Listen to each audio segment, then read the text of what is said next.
Everything you love didn't exist yet.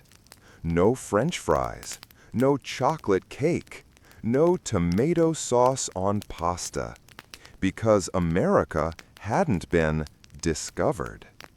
This is the story of Europe before flavor, a time when pepper cost more than gold, and turnips ruled the dinner table, when medieval peasants chewed on sour bread and rotting cabbage and called it a feast. Centuries of culinary boredom, until someone crossed the ocean and brought back an entire new world of taste. But before that, there was nothing. So lie back, close your eyes, and fall asleep to the soothing tale of flavorless survival. A world without tomatoes. You're lying in bed, thinking of dinner. Maybe warm pasta with red sauce. But if you lived in Europe before 1492, that sauce would never exist, because tomatoes were American. Before Columbus ever crossed the ocean, not a single Italian grandmother had so much as seen a tomato. There were no pizza slices, no ketchup, no marinara, only porridge and sorrow. In medieval Europe, food wasn't chosen for pleasure. It was chosen for not killing you. The average villager had never tasted sweetness outside of honey, and that was rare. If you were poor, your meal was a beige liquid, barley, water, maybe, on lucky days, a slice of onion.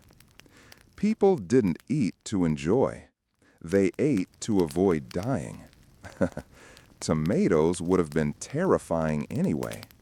When they first arrived in Europe, people thought they were poisonous, red and shiny, too much like the deadly nightshade.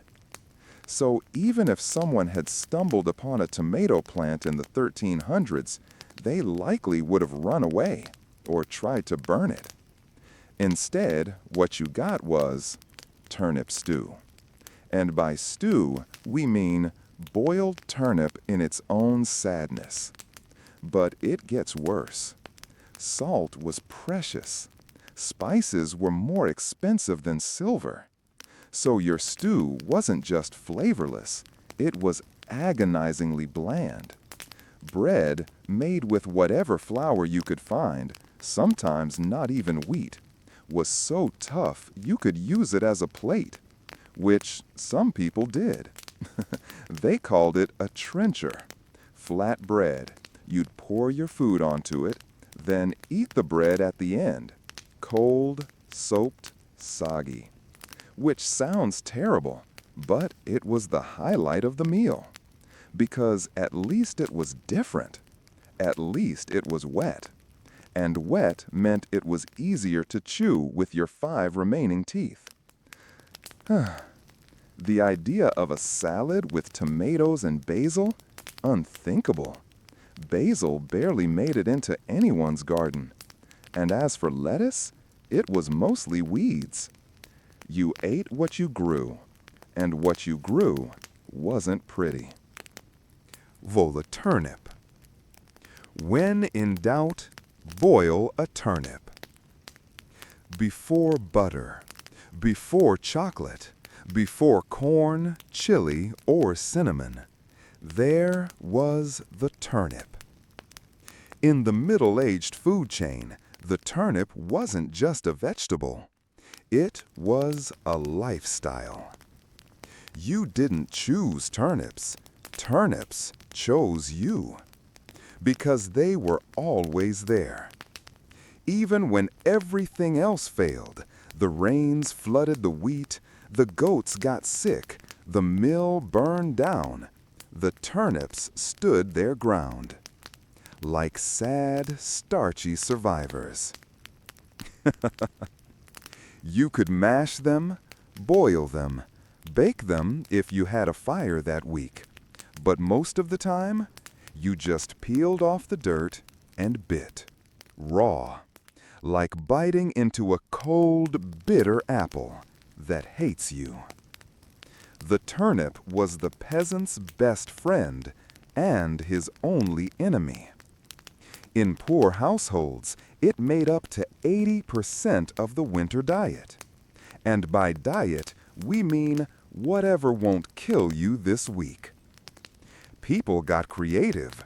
Turnip soup, turnip pie, turnip and barley porridge, pickled turnip, even fermented turnip, which is exactly as horrible as it sounds.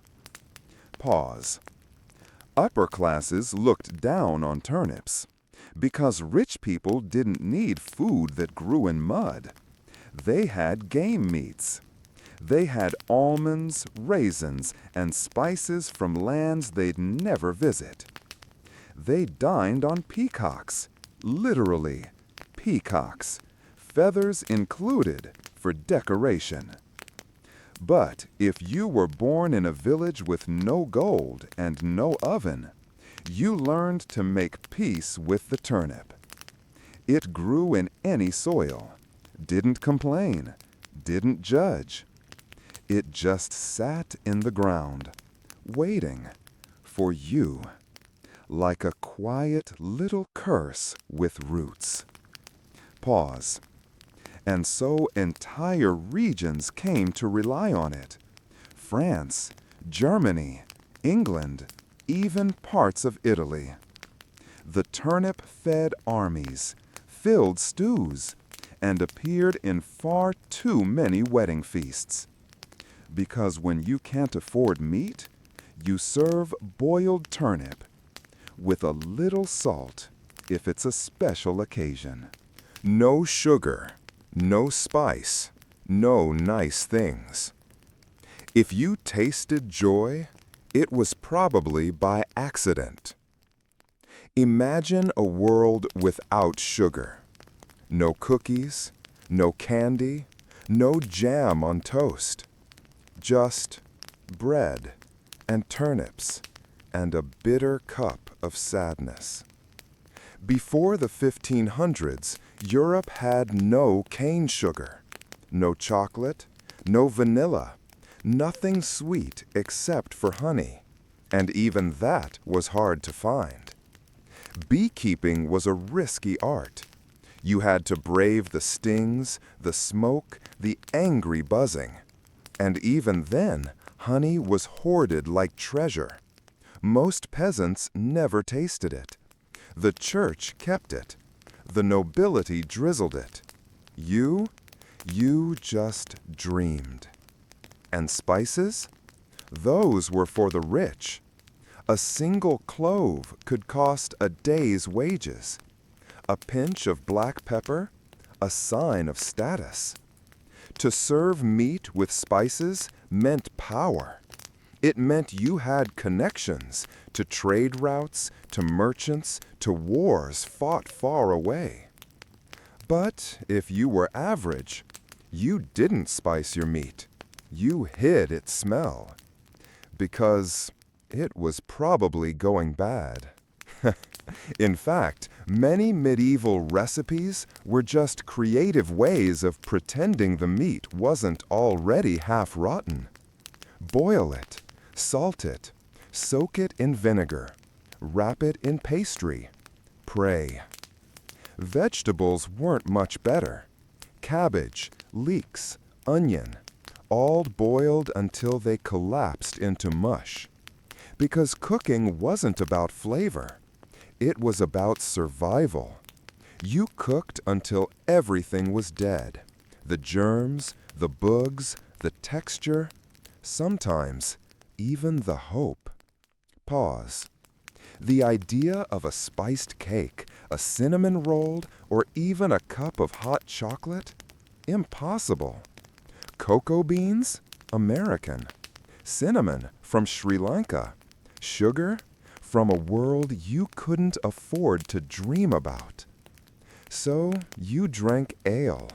Watery, warm, flat ale. because the water could kill you, and the ale would only disappoint you. But at least it was safe. And in medieval Europe, safe was the best flavor of all. Bread so hard it could kill a duck. You don't eat bread, you survive it. Let's talk about bread, because in medieval Europe, bread wasn't just food. It was the beginning, the end, and everything in between. But not the bread you're picturing. No warm baguettes, no fluffy brioche, no sourdough with a golden crust and steam rising from a perfect crack. No, no. This was black bread, thick, heavy, dense enough to dent a skull. Or, as one chronicler joked, strong enough to drown a duck. The poorest ate bread made from rye, barley, or even ground acorns. Wheat was for the rich. If you were lucky, maybe once a year you got a taste of white flour. The rest of the time, you chewed and chewed and chewed. Your teeth wore down before the bread did. Stone-ground flour was romantic in theory, but in practice, it meant tiny bits of rock in your dough, bread that literally eroded your molars. A loaf a day kept the dentist away, because there were no dentists, only monks with pliers. Pause. Baking was a community effort. Most homes didn't have ovens, so people brought their loaves to the village bakehouse. You'd mark your bread with a symbol, a little cross or scratch, so you could tell which rock was yours. And if you couldn't afford baking fees, you'd dry your dough in the sun, or cook it on hot stones. Result? Something between a cracker and a roofing tile. Pause. There was also a category of bread known as horse bread. Technically edible, made from beans, weeds, and anything else you could grind. Fed to animals, sometimes eaten by humans, usually by mistake, always with regret. And yet, this bread was sacred. It was survival. It was communion. It was the difference between one more day or none. Even nobles ate bread, but theirs was soft, white, fragrant, served warm with honey or almond paste. It came in baskets. Yours came in chunks, sometimes moldy, often stolen, always chewed with effort. Pause. Still, when the harvest failed, even the hard bread was gone, and hunger made the tiles taste sweeter. Meat, if you could catch it or steal it. 1 rabbit, 4 guards, 2 laws, and a priest's blessing. Picture dinner without a steak. No sizzling fat, no rosy center, only the faint memory of something that once walked. In medieval Europe, meat was a rumor, and you heard it mostly in church. Hunting rights. The forests belonged to kings, dukes, and very angry sheriffs. Every boar, every deer, even the squirrels, were stamped, in theory, with a noble crest. To fire an arrow at their stag was theft, punishable by fines, the stocks, or, if his grace woke up grumpy, losing the hand that loosed the arrow. So peasants hunted silently, night poaching, snares hidden under leaves, dogs trained to never bark. Meat tastes better, they said, when it's illegal.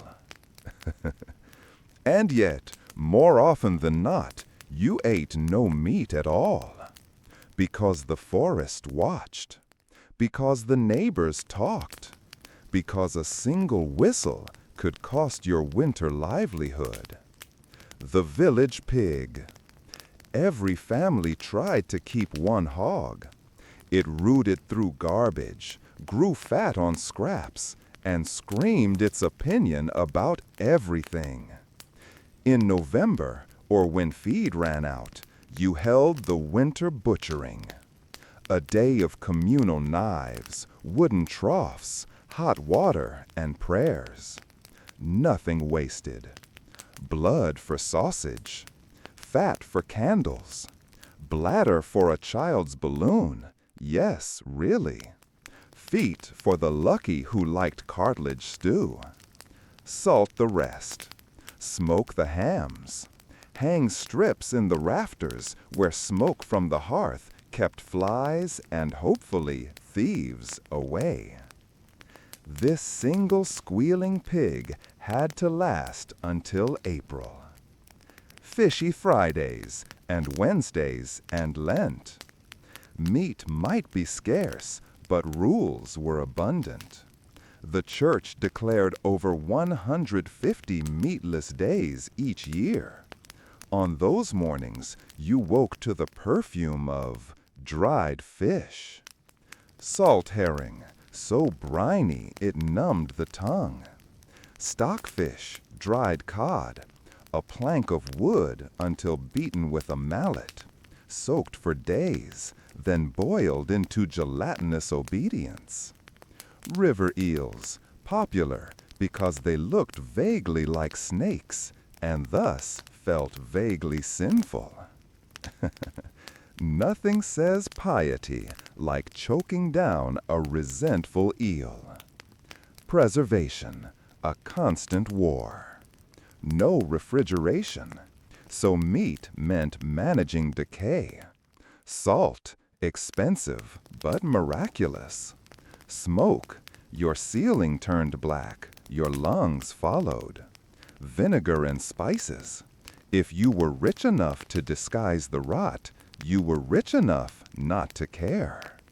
For the poor, the nose was the only inspector. If it didn't crawl away on its own, it was dinner.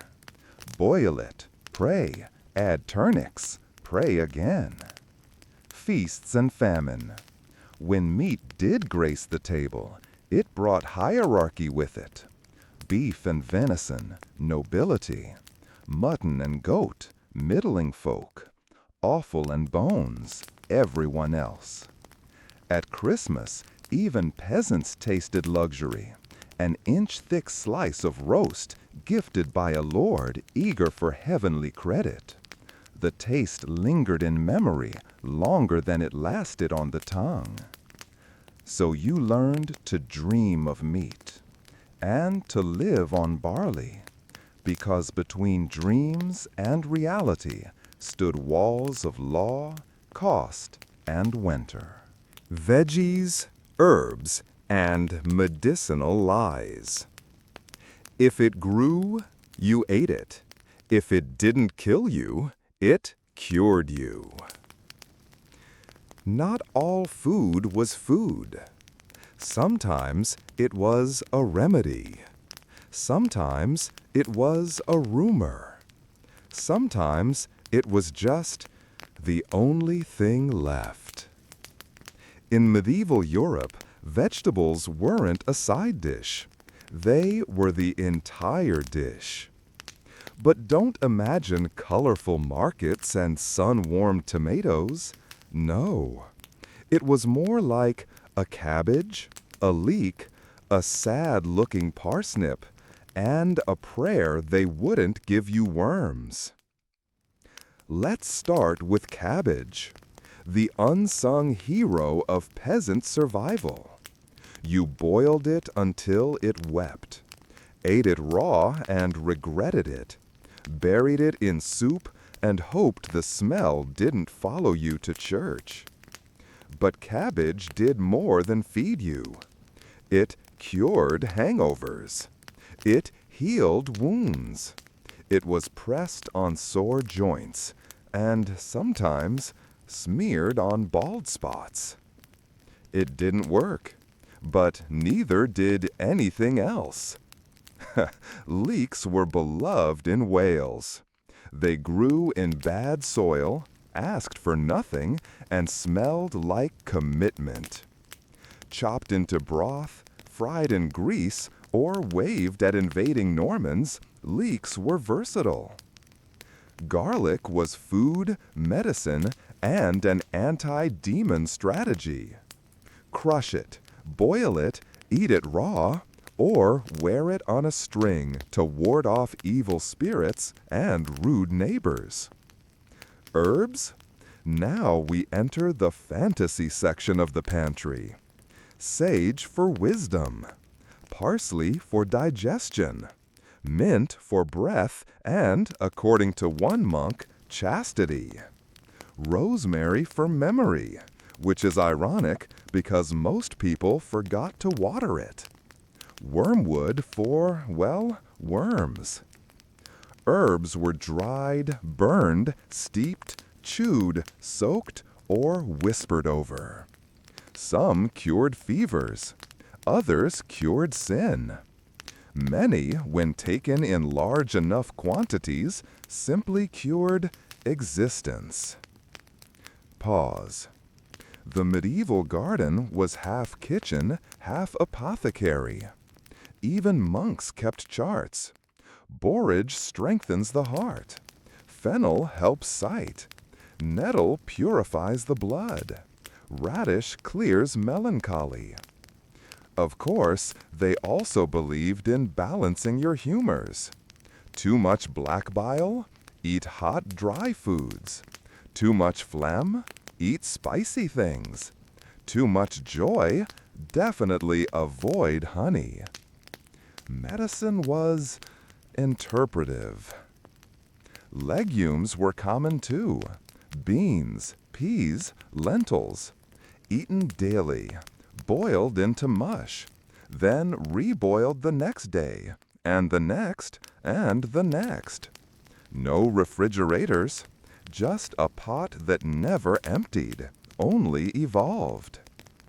And when everything failed, when the herbs didn't heal, the stew didn't fill, and the cabbage smelled like despair, you did what any medieval cook would do.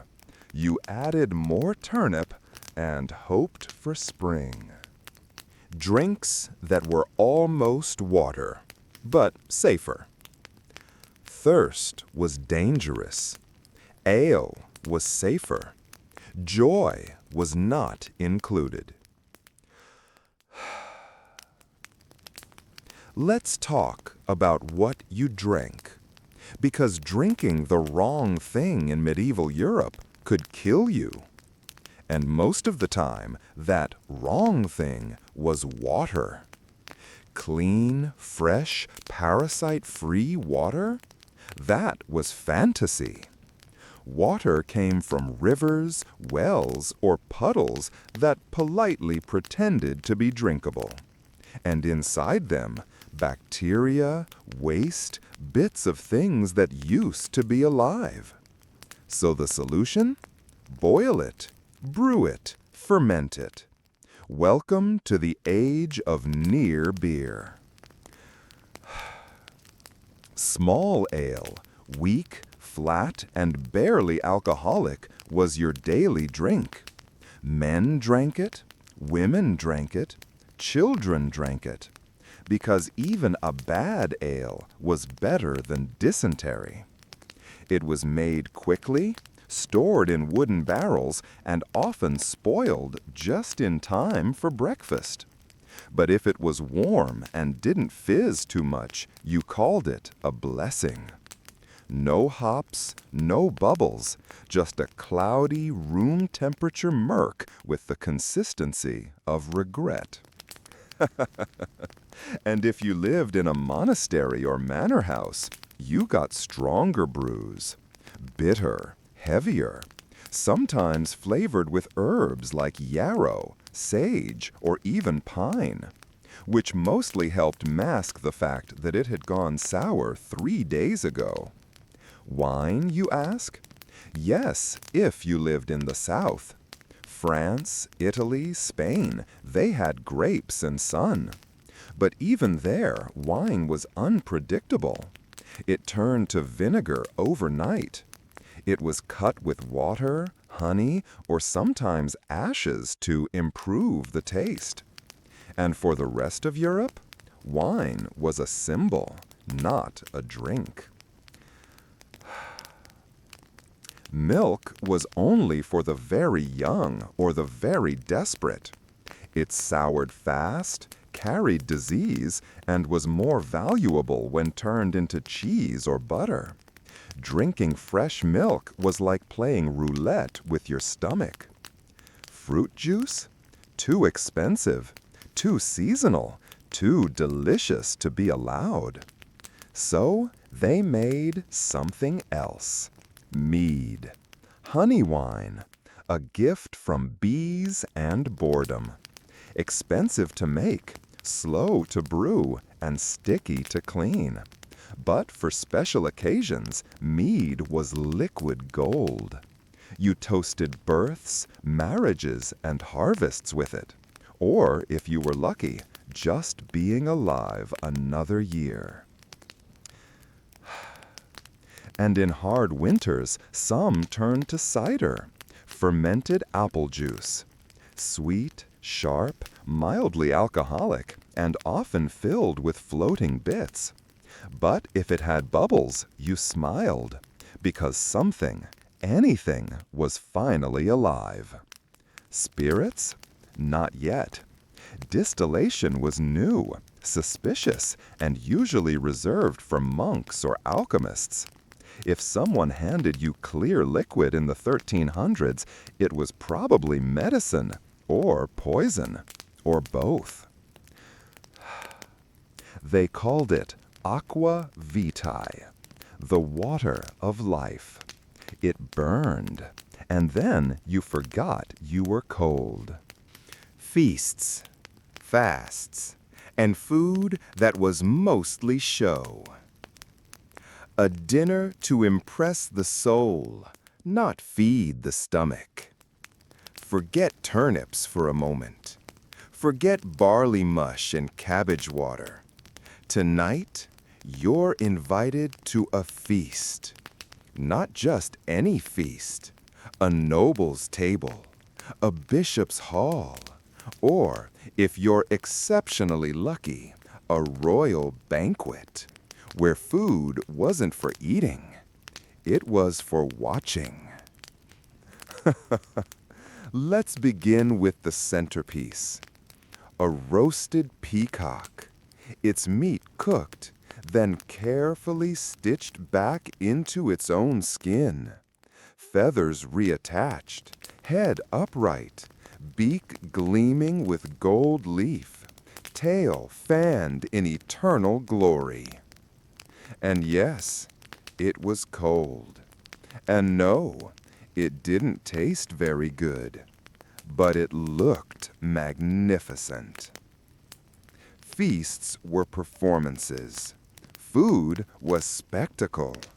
You didn't just eat a pie. You cut into it, and a flock of live birds might fly out. A very real dish called the entremet, by the way.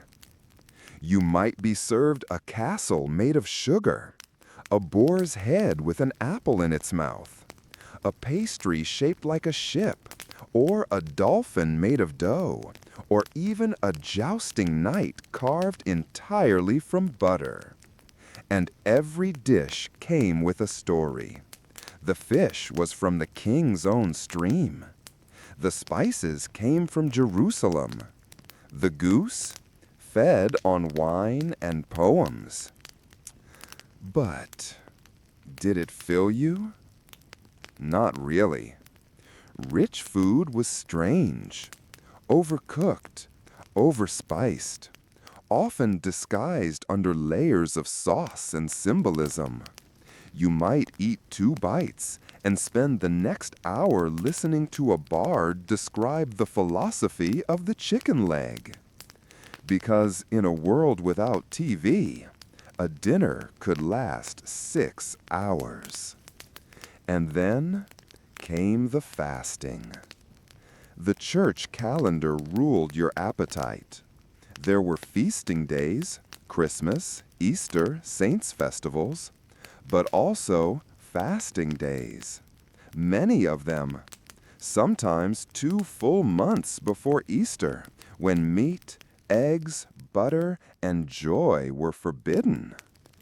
People adapted. They made fake meat from almonds, imitation bacon from fish paste, butter candles if you were feeling bold.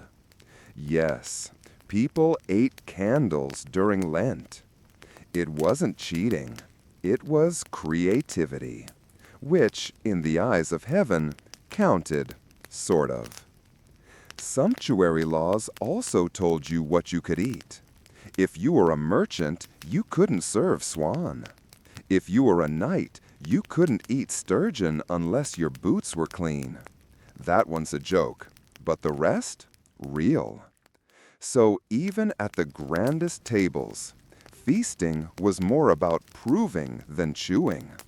Proving wealth, proving piety, proving that you could sit for hours in tight velvet and not fall asleep into your goose jelly. And the poor? They watched through windows or listened from behind the kitchen doors. And sometimes they got leftovers. Cold peacock skin, or a bone too clean to dream on. Cheese, butter, and the holy mold. When milk went bad on purpose. Milk didn't last. It barely survived the walk from udder to cup. And in medieval Europe, that was a problem, because cows weren't generous year-round, and fridges didn't exist. So, the solution? Let it rot intelligently. Welcome to the sacred art of cheese. Cheese wasn't just food. It was preservation, alchemy, a way to turn a few hours of fresh milk into months of edible survival. In cold monasteries and peasant kitchens, people experimented. Strain it, salt it, press it under rocks, rub it with herbs, hide it in a cave. Wait, pray, hope the mold was the good kind. The results? A universe of cheese we no longer remember. Hard yellow bricks eaten by soldiers, soft white discs passed among nuns, ash-covered wheels that smelled like wet wool and despair, but tasted like salvation after a winter of broth and bark. Some cheeses were taxed, others were traded. A few were banned entirely because they were too tasty for fasting days. Butter was equally divine, thick, fatty, and, depending on your status, either blessed or cursed. In Northern Europe, where cows thrived and olive trees didn't, butter was the fat of life. You spread it, you cooked with it, you sold it by the chunk. In France and England, butter marked the seasons.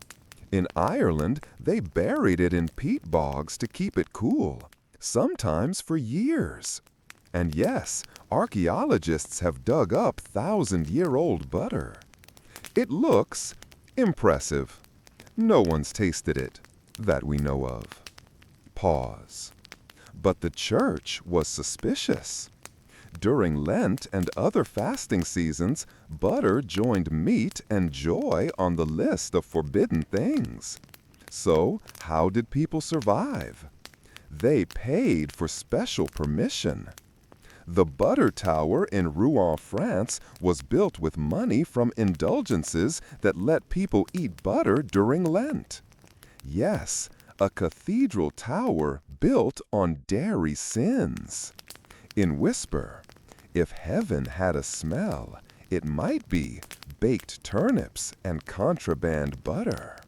Pause. Cheese and butter weren't just for flavor.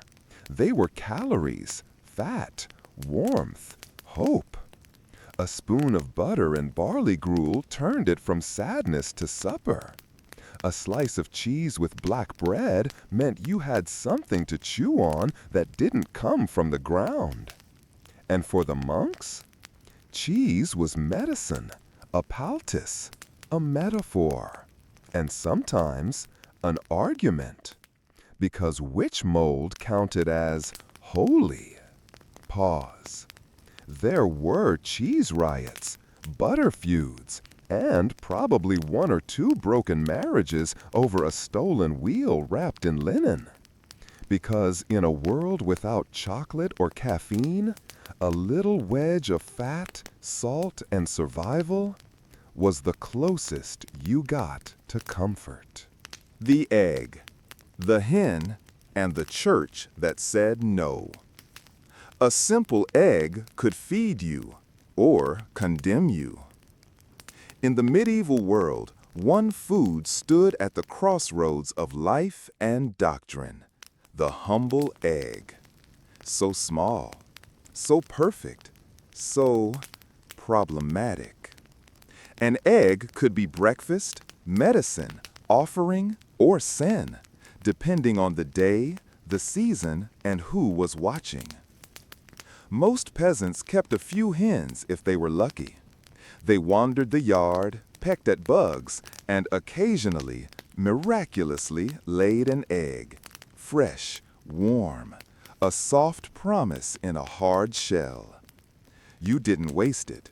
You boiled it, fried it in a bit of leftover goose fat, mixed it into porridge, or, if you were ambitious, whisked it into dough and made something almost like cake. Eggs were portable protein, cheap, efficient, and when your teeth were gone, still easy to swallow. But then came the church. See, eggs were a gray area. Not meat, not dairy, but suspiciously full of life. During Lent and fasting days, the church often banned eggs, along with meat, butter, and anything that made peasants feel human. So people adapted. They saved eggs during Lent, not in fridges, those didn't exist, but by dipping them in wax or storing them in ash. By Easter, you had a stockpile. So many, in fact, that you might dye them red and gift them to others. That's right. The Easter egg tradition, born from medieval hunger and too many banned breakfasts. Whisper with a smile. A feast after 40 days of fasting. A moment where the egg meant joy again. Pause.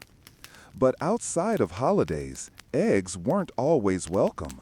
Monks debated their moral weight. Doctors argued over their heat in the body. Too many eggs, they warned, could lead to passion, or gout, or pride. And yet, the egg endured. Because the hen didn't care what Rome decreed. She laid when she liked, and when she didn't, people noticed. In bad seasons, when hens stopped laying, people turned to ducks, geese, or even pigeons. But their eggs were rarer, harder to keep, and tasted less like home. Eggs were also currency. You paid rent in them, bribed with them, offered them to the local priest or midwife. And if one cracked in your basket, that smell could follow you for days. Still, for many medieval villagers, The perfect morning was simple. A slice of dark bread, a pinch of salt, and an egg, warm, whole, untaxed. Just don't let the bishop see you eating it on a Friday. Honey, rot, and the things we called dessert. Sweetness was rare and strange and sometimes alive. Before sugar, there was honey. Before cake, there was fruit mush. Before dessert, there was just the end of the meal and a brief, sticky illusion of pleasure. In medieval Europe, sweetness was something you chased, not something you expected. It hid in hives, in dried fruit, in strange syrups brewed by monks and miracle peddlers.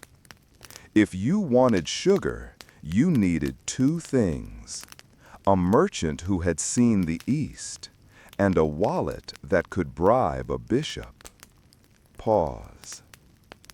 Let's start with honey. Golden, dense, holy, kept in wooden combs, gathered by firelight and bravery. Beehives were precious property. Some villages counted them in their taxes. And a good beekeeper? More respected than a baker, maybe even the priest. Because honey wasn't just food. It was medicine, a preservative, a gift for saints, a weapon against decay. You rubbed it on wounds, mixed it with vinegar to cure coughs, or added it to ale, creating something stronger and far more dangerous. Honey was survival with a sweet aftertaste. Fruit, on the other hand, was fleeting. Berries rotted, figs came dried, and apples were either hard as stone or bubbling with worms. So you made preserves, boiled down plums with herbs, mashed pears with wine, or stuffed dates with nuts if you lived near a trade route and knew someone very important. In some monasteries, dessert meant poached quinces in spiced broth. In villages, it meant the least moldy apple on the pile. And for feasts, you got marchpane, an almond paste pressed into shapes, glazed with honey, and eaten only after everyone stared at it for half an hour. Sometimes it was molded into a castle, sometimes a bird. Once, famously, a scene of Judgment Day. Even dessert carried a sermon. Rot and fermentation were dessert's secret allies. Fermented plums in brandy, dried raisins crushed into pastes, bread puddings made from scraps, milk, and desperation. Many of these dishes were questionable. Some were nearly alcoholic. Others tasted like damp cellars. But in a world without chocolate, you pretended. Spices, if you had them, made things magical. A sprinkle of cinnamon on baked apple, unforgettable. Nutmeg in your custard, a sign you were either very wealthy or very bad at budgeting. And if you had no sweets at all, you chewed licorice root. Not candy, just the actual root. It tasted like sadness and soil, but it helped with breath. Pause. Sometimes dessert was just warm milk with honey, or toasted breadcrumbs with a drizzle of something sweet. Sometimes it was nothing at all, just a moment of quiet, a full belly, and the soft hope that tomorrow the bees might be kind. Because in the medieval world, sweetness was a whisper, not a promise. Hunger, famine, and how to boil a belt. When the pantry was empty, so was everything else. Not every chapter in history smells of stew. Some smell of smoke and ash and nothing. This is the chapter of famine, of years when crops failed, when rivers dried, when bread vanished and turnips gave up. In medieval Europe, hunger was a season like any other. It came after the harvest, before the thaw, and sometimes it never left. Even in good years, food was a balancing act. A few bad rains, an early frost, a fire in the mill, and suddenly a whole village was on half rations. But in bad years, people spoke of famine like a ghost, not loud, just near. The Great Famine of 1315 to 1317. It rained and kept raining. Fields turned to mud, cattle drowned in their pens, grain molded in the sacks. People ate what they could. Moldy bread scraped of green fuzz, bark peeled from trees, pigeons if you could catch them, dogs if no one was watching, and, eventually, each other. Yes, there are records, real ones, of cannibalism in the valleys, of mothers abandoning children, of prisoners released because there was no bread to keep them alive. During famine, people boiled leather, old shoes, belts, horse harnesses. You stripped them down, scraped off the grime, and boiled them into a thin, greasy broth. It had no flavor, but it was warm. And when your stomach has been empty for 6 days, warmth is hope. Grass and moss became meals, clay and dirt if you were desperate. In France, a chronicler wrote of people grinding chalk into flour. Their stomachs swelled. Then they stopped swelling. Soup stones were real. You placed a clean stone in water, you boiled it, and told children it would become stew as soon as something else came along. It never did. Monasteries tried to help. So did nobles, sometimes. But charity has limits, and so did storage barns. Eventually, even the rich were scraping bones. Even the lords were counting barrels. And in times of famine, food became currency. 1 egg for a candle, a bowl of gruel for your boots, a handful of oats for something unspeakable. The world got smaller in famine, quieter. You didn't ask your neighbors how they were. You listened for coughing, for the silence of a hearth gone cold. And when spring came, if it came, those who survived didn't celebrate. They planted, they prayed, they looked at their belts and didn't throw them away. Just in case. The foods that changed everything after Columbus. 1 ship, 1,000 flavors, a new world on every plate. For thousands of years, Europe chewed through turnips, gnawed on black bread, and thanked the heavens for anything that didn't kill them. And then, in 1492, a ship hit the wrong continent, and the menu exploded.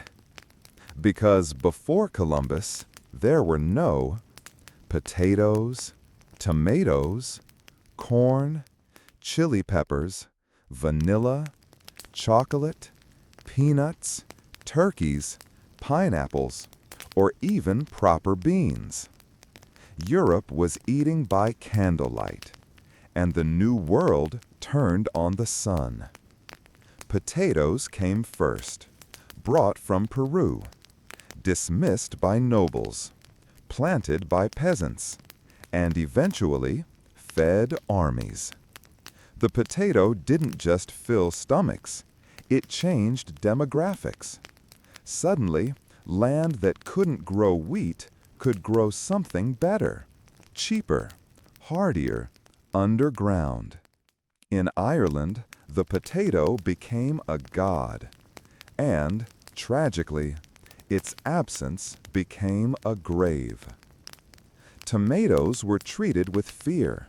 They looked like poison, grew like weeds, belonged to the nightshade family. But Italy took one bite and never looked back. Pizza was born. So was spaghetti with sauce, not from Rome, but from the Americas. Corn flooded into fields, not sweet corn at first, but the hard yellow kind used for flour and gruel. It became a staple across Eastern Europe and southern France. Cheap, plentiful, almost suspiciously useful. Chili peppers, adopted with shocking speed in places that never saw spice before. Hungarian goulash, North African harissa, Indian curries reborn with a fire that didn't exist before Columbus. Cacao, now we whisper. The chocolate bean, once used as money by the Maya, arrived in Spain as a curiosity, then as a drink, then as a necessity. Mixed with sugar, another colonial treasure, it became the drug of choice for aristocrats. Bitterness tamed by wealth, darkness sweetened by empire. Vanilla, a scent so delicate it once scented royal gloves. An orchid, a rarity, now an essence of everything. Peanuts and turkeys seemed humble, but became global. The turkey replaced peacocks on noble tables, because turkeys tasted better and looked less like a mistake. And yet, these foods did not arrive gently. They came with conquest, with disease, with ships filled with slaves and gold and grief. The Columbian exchange fed Europe, but it starved others. The menu improved, but at a cost history still tries to digest. Still, in the quiet of a 16th century kitchen, someone tasted mashed potatoes with butter for the first time and didn't know they were eating the future. A peasant looks at a tomato and says, "No thanks." You call it food. I call it witchcraft. Not everyone welcomed the New World's gifts. In fact, most people didn't. Because when something bright red grew on a vine and no one had ever seen it before, you assumed it wanted to kill you. The tomato, for instance. Europe's first impression? Suspicion and fear. It looked like a berry, but it wasn't sweet. It was soft, wet, and bled when sliced. Worse yet, it resembled the deadly nightshade, a plant that killed quietly and beautifully. So for years, decades even, tomatoes were grown as ornamental poison, put on windowsills, admired, feared, but never eaten. They called it the love apple, and it was mostly a joke. Potatoes were no better. They grew underground, didn't have seeds, had to be dug up like secrets. Some said they caused leprosy. Others claimed they made women lustful. A few thought they were devilish. No good thing grows without sunlight. And yet monarchs pushed them. In Prussia, Frederick the Great built potato fields and guarded them with soldiers. Villagers assumed the crop was valuable, so they stole the tubers at night, which was exactly what Frederick planned. Sometimes hunger needs a bit of theater. Corn, or maize, arrived quietly, but was often fed to animals. In Spain and Italy, it became polenta. Elsewhere, it became suspicion. Too yellow, too strange, too much like food for pigs. Chocolate was also mistrusted, especially once monks mixed it with milk. Was it a drink, a drug, a sin? They decided it wasn't sinful if consumed during fasting, which is how chocolate milk became a theological loophole. Chili peppers fared better in warmer climates, but in northern villages where even black pepper was a luxury, they seemed absurd. Why would you eat pain on purpose? Asked a baker in York in 1547. He died still chewing on barley mush. Vanilla, delicate and floral, needed careful handling. Too exotic, too fragrant, too much like perfume to be trusted in food. And yet, little by little, they slipped in. Tomatoes ended up in stews. Potatoes made the famine years survivable. Corn filled bellies. Chocolate comforted cloisters. Peppers redefined flavor. But peasants? They didn't call it progress. They called it change. And change meant risk. So for every noble trying a tomato tart, there were 10 farmers burying them as an offering to keep the harvest from spoiling. And even as late as the 1700s, some households refused to cook potatoes, not because of taste, but because of superstition. No food should grow in the dark, they said. And yet, that's where so much of survival begins. What we lost, what we gained, and what still lingers on the plate. The tongue remembers, even when history forgets. Now that the table is full, let's sit back and look at what used to be on the plate. What vanished, what stayed, and what changed everything. Before America, Europe's meals were narrow, rooted in soil, shaped by seasons, ruled by superstition. You ate what you grew. You feared what you didn't know. You stretched flour like prayers and called boiled weeds a feast. But you also knew your food like you knew your neighbor, intimately, roughly, with suspicion and quiet gratitude. Then came the exchange, the flood, tomatoes, potatoes, corn, cacao, beans, peppers, vanilla. Europe became more flavorful, more inventive, and, eventually, more dependent. But something was lost, too. The rituals, the slowness, the sense that every meal was survival, not indulgence. We no longer eat to not die. We eat to scroll, to hurry, to silence a moment. Back then, a turnip could spark debate. A hunk of butter could calm a village. An egg on a fast day could start a scandal. A bad harvest could start a war. And now? Now it's all convenient. We don't chew leather. We don't boil belts. We don't fear tomatoes.